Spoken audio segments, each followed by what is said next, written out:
हमें बीमारी लगी हुई है इन्हनि पानी जे करे बरसात लगातार बरसात पई आहे बाबा असां पानी में बुॾी बुॾी त 24 कलाक पानी में वेठा आहियूं थकि परेशान आहियूं को बि चूंडियल नुमाइंदो बाबा हिते न पहुतो आहे जो असांखे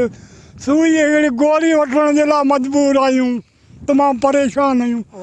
त ॻोठ जे पूरो चोतरा पाणी आहे किथां बि अच वञ जो रस्तो न आहे असांजा ज़मीनी राब्ता बिल्कुलु कटिजी चुका आहिनि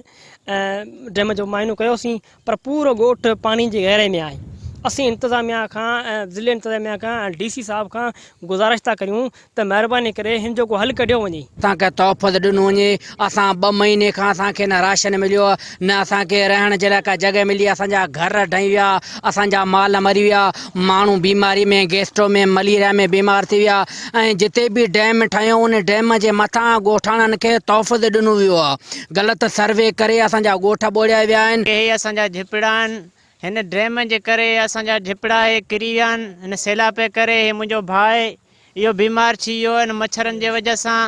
असांखे घणे खां घणी वॾी तकलीफ़ आहे असां अर्ज़ु करियूं था DC जामशोर खे त बराए महिरबानी असांजे लाइ कुझु हेल्प कई वञे जीअं त असीं ग़रीब माण्हू आहियूं असां वटि न राशन आहे न पाणी आहे असां ॾाढी गुरबत लॻी वई आहे